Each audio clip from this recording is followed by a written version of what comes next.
to walk in anyone's shadows. I wanna run to you and Se nós fôssemos escolher as vozes que mais fazem falta no mundo de uma lista de grandes artistas que já se foram, a voz da musa Whitney Houston com certeza estaria nas primeiras posições. Ela que é responsável por nos presentear com uma das vozes mais potentes que o mundo já viu, esteve entre as artistas mais bem-sucedidas da sua geração, vendendo mais de 200 milhões de cópias dos seus discos no mundo todo. Quem nunca se lembrou daquela pessoa amada escutando Whitney Houston que atire a primeira pedra, não é mesmo? A história dessa musa que está eternizada no livro dos recordes como a cantora mais premiada da história, com nada mais nada menos que 400 premiações na área musical recebidos durante a sua carreira. A artista de 1001 talentos chegou a ser modelo, atriz e cantora, e mesmo que todo o seu futuro fosse voltado para o sucesso, a vida e carreira de Whitney Houston infelizmente tiveram um fim bem trágico devido ao abuso de substâncias. Se você tem curiosidade de saber todos os fatos que levaram a Whitney Houston a se tornar essa lenda da música, já vai deixando seu like e se inscrevendo no canal, que nós vamos te contar toda a história da vida dessa diva e como o seu legado permanece vivo até hoje.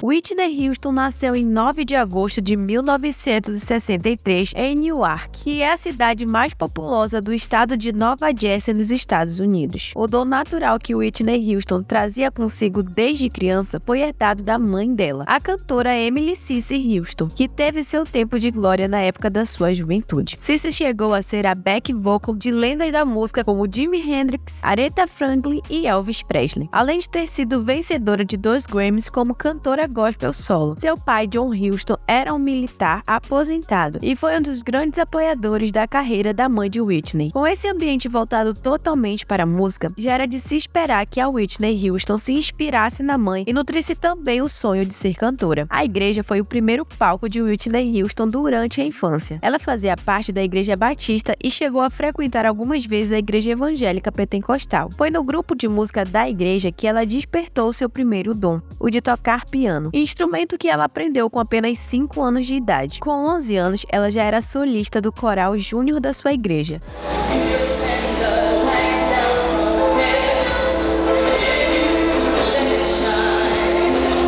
Além de se apresentar algumas vezes com a mãe fazendo o papel de back vocal. Ela chegou até a fazer parte de um álbum solo da mãe com apenas 14 anos de idade. Além de sua voz angelical, existia também outra coisa que encantava as pessoas durante a adolescência de Whitney, a sua beleza. Tanto que ela chegou a posar como modelo algumas vezes durante a sua adolescência. Ela até mesmo chegou a aparecer em um comercial de TV antes de alcançar a fama como cantora. Foi nessa época que Whitney conheceu Robin Crawford, que era quem a cantora considerava a sua irmã que ela nunca teve. Durante parte da carreira dela, muito foi especulado sobre o relacionamento das duas ser mais do que uma grande amizade. Robin finalmente confirmou em 2019 que as duas tinham um relacionamento amoroso no início da carreira de Whitney, mas que depois elas se tornaram somente grandes amigas mesmo. This is early in her career, Yes. before the first album. I mean, this was the 80s. You either were this or that.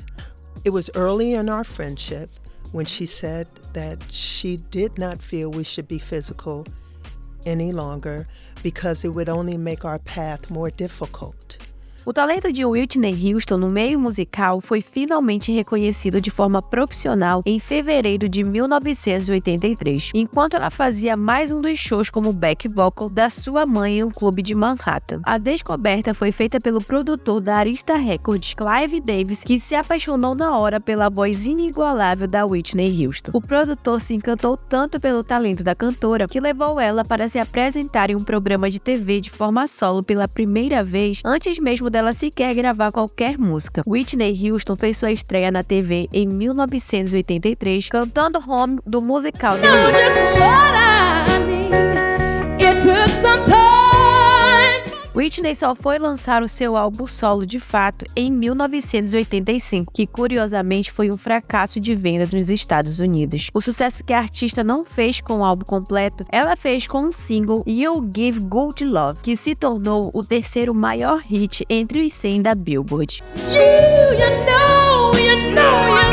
O mais incrível foi que esse álbum, que não fez sucesso logo que foi lançado, se tornou o álbum de estreia mais vendido da história de um cantor, tendo vendido mais de 25 milhões de cópias no mundo todo. Ela ficou no topo como a primeira artista negra mais ouvida da época, entre shows, aparições na TV e singles lançados. Apenas 2 anos depois de ter iniciado como cantora, Whitney Houston já quebrou um recorde que havia sido estabelecido por ninguém menos que Elvis Presley, estabelecendo 5 hits seguidos no primeiro lugar da Billboard.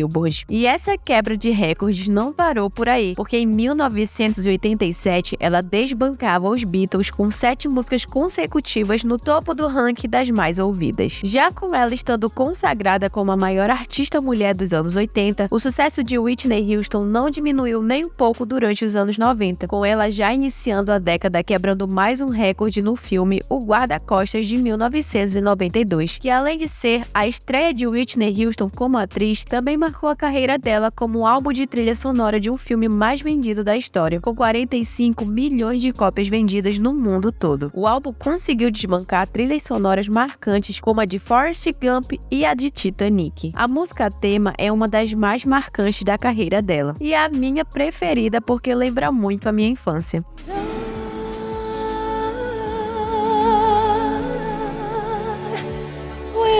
É bem difícil escolher aquela música dela que mais marcou, mas você pode deixar a sua preferida aí nos comentários. Nesse momento, não havia mais nada que pudesse parar o fenômeno chamado Whitney Houston. Ela já era a maior no mundo da música, uma das atrizes mais promissoras dos anos 90 e uma máquina de produzir sucessos consecutivos. E com uma carreira que já estava fadada a durar por vários longos anos, a fama e o sucesso finalmente cobraram seu preço. E a artista começou uma batalha contra o maior mal que ela poderia ter na sua vida, as drogas. Assim como ocorreu com vários outros artistas antes dela, a carreira de Whitney Houston começou a entrar em declínio a partir dos anos 2000. Não porque ela estava perdendo o seu dom para produzir sucessos, mas sim porque a cantora travava uma grande luta contra o uso das drogas. Em 1992, Whitney conheceu o cantor Bobby Brown, por quem ela se apaixonou logo de cara. Os dois acabaram se casando depois de alguns anos de namoro e os dois eram vistos pela mídia como um casal perfeito. Juntos, eles tiveram uma única filha, a Bobbi Kristina Houston, que nasceu 1 ano após o casamento dos dois. Entre duetos, clipes gravados juntos e fotos de família, a impressão que todos tinham era que Whitney vivia uma vida de sonhos, mas a realidade era que o relacionamento dos dois, fora dos holofotes, era longe de ser perfeito. Bobby Brown e Whitney foram casados até 2007, estando sempre envoltos em escândalos relacionados à traição, violência doméstica e aos abusos com substâncias. O cantor chegou a ser preso por diversas vezes por má conduta relacionada ao seu vício em drogas e álcool, como dirigir embriagado e posse de drogas. Bobby Brown, que luta até hoje contra o vício, diz que se arrepende das loucuras que fazia contra a sua família por conta das substâncias, principalmente pelo ambiente tóxico que ele e a esposa proporcionavam para a filha do casal, que era exposta a toda aquela situação. Whitney Houston passou a maior parte dos anos 2000 lutando contra o seu vício. Ela chegou a ser internada por 3 vezes em clínicas de reabilitação nos anos de 2004, 2005 e 2011. Ela acabou perdendo a batalha em 11 de fevereiro de 2012, aos 48 anos, quando a cantora foi encontrada desacordada em um banheiro no quarto de hotel em que ela estava em Beverly Hills. Whitney sofreu uma parada cardíaca por conta do afogamento na banheira, sendo que na pia do banheiro foram encontradas mais de 5 tipos de remédios controlados e substâncias químicas. O mundo entrou em choque com o falecimento da cantora. A última apresentação dela em vida foi em uma festa pré-Grammy, organizada pelo dono da sua gravadora. No evento, ela chegou até a fazer um dueto com a cantora Kelly Price. Essa festa aconteceu apenas alguns dias antes do seu falecimento. A cantora, que chegou a ter uma fortuna estimada em 40 milhões de dólares no auge da sua carreira, faleceu deixando para sua filha, Bobbi Kristina, cerca de 20 milhões de dólares entre casas, carros e dinheiro. Bobbi Kristina acabou falecendo apenas 3 anos após a morte da sua mãe e de uma forma bem parecida com a de Whitney. Kristina foi encontrada desacordada na banheira de seu apartamento pelo ex-namorado. Ela ainda ficou 6 meses em coma, mas acabou falecendo em decorrência do afogamento. Muitos estipulam que Bobbi Kristina enfrentava uma grande depressão por conta dos traumas de infância e do falecimento da mãe. Como seu maior legado, Whitney Houston deixou uma das vozes mais potentes da história, gravada em mais de 20 álbuns, que venderam 200 milhões de cópias no mundo todo. Ela, que era reconhecida nos Estados Unidos pelo apelido de A Voz, foi a cantora mulher mais premiada premiada da história, tendo acumulado 415 prêmios durante a sua carreira, estando entre eles 2 Emmys, 6 Grammys e 14 World Music Awards. E por mais que existam muitas cantoras talentosas nessa geração, o fato é que a humanidade perdeu uma das vozes mais marcantes em 2012, e nada nem ninguém pode se comparar à eterna diva Whitney Houston. E essa foi a história de Whitney Houston. Se esse vídeo te contou algum fato interessante sobre a vida e carreira da cantora, a gente pede que você contribua com o nosso trabalho deixando seu like e que você considere se inscrever no canal, porque toda semana nós contamos mais histórias como essa. Foi uma grande honra ter você aqui comigo. Um grande beijo e até a próxima história.